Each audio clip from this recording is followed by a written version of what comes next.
বন্ধুরা, রোশনাই ধারাবাহিকের advance update নিয়ে চলে এলাম। রোশনাই ধারাবাহিকের অ্যাডভান্স আপডেটের গত ভিডিওতে তোমাদেরকে জানিয়েছিলাম বেনারসের বিয়ে ভেঙে যাওয়ার পরেই গরিমা আরণ্যকের কলকাতার বিয়েতে উপস্থিত রোশনাই আর জাহ্নবী প্ল্যান করে সঙ্গীতের অনুষ্ঠানে রোশনাইকে অপমানিত করবে, তাকে সকলের সামনে অপদস্থ করবে। আর সে অনুযায়ী রোশনাইকে এমনভাবে সকলের সামনে প্রেজেন্ট করে যেন রোশনাই কোনো প্রফেশনাল আর্টিস্ট, সকলের কাছে রোশনাইকে আইটেম গার্ল হিসেবে প্রেজেন্ট করে।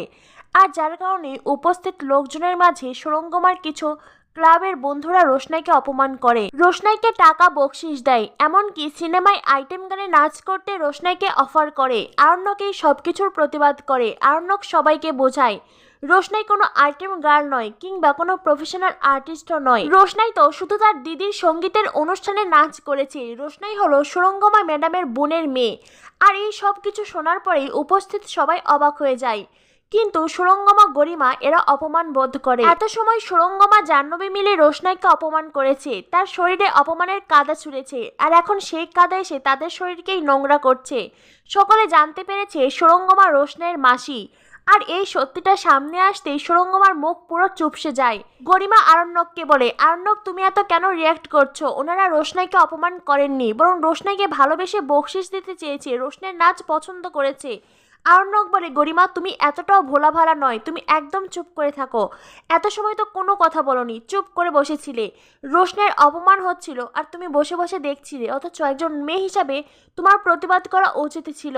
গরিমা বলে, আরণ্যক এটা আমার বিয়ের সঙ্গীতের অনুষ্ঠান, আর এখানে আমি কোনো লড়াই করতে আসিনি। আরণ্যক বলে, গরিমা লড়াই করতে হয় না, পরিস্থিতি এমন তৈরি হয়েছে যে তোমার প্রতিবাদ করা উচিত ছিল।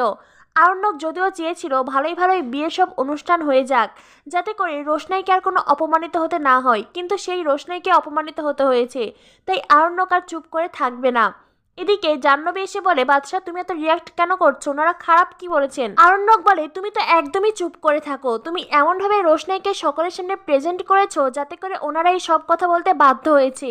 আরণ্যক জাহ্নবীকেও ছেড়ে কথা বলে না। উপস্থিত সবাই আরণ্যকের কাছে হাত জোর করে ক্ষমা চায়। সকলে বলে, আমাদের তো বলা হয়েছিল এখানে কোনো প্রফেশনাল আর্টিস্টকে আনা হবে, আমরা তো জানতামই না রোশনাই সুরঙ্গমা ম্যাডামের বোনের মেয়ে। সরি, আমাদের ক্ষমা করে দেবেন, আমরা না বুঝে না জেনেই এমনটা করেছি। আরণ্যকও হাত জোর করে সবার কাছে ক্ষমা চায় আর সবাইকে নিজেদের জায়গায় গিয়ে বসতে বলে। রোশনাই তো হাত জোর করে সকলের কাছে ক্ষমা চায়। এরপরে রোশনাই সবার সামনে আরণ্যককে ধন্যবাদ জানায়। এদিকে আরণ্যকের মা গিয়ে আরণ্যকের বাবাকে বলেন, বাদশার কি প্রয়োজন ছিল সকলের সামনে এইটা বলার যে রোশনাই সুরঙ্গমার বোনের মেয়ে? সকলের সামনে সুরঙ্গমার ফেস লস হলো। আরণ্যকের বাবা বলেন, কি আর বলবো, আমাদের ছেলের কখনো বোধ বুদ্ধি হবে না। এরপরে দেখানো হয় ছোট রোশনাইয়ের দিকে এগিয়ে আসে। তো বন্ধুরা, কি হতে চলেছে রোশনাই ধারাবাহিকে পরবর্তী আপডেট পেতে আমাদের সাথেই থাকো। ধন্যবাদ সবাইকে।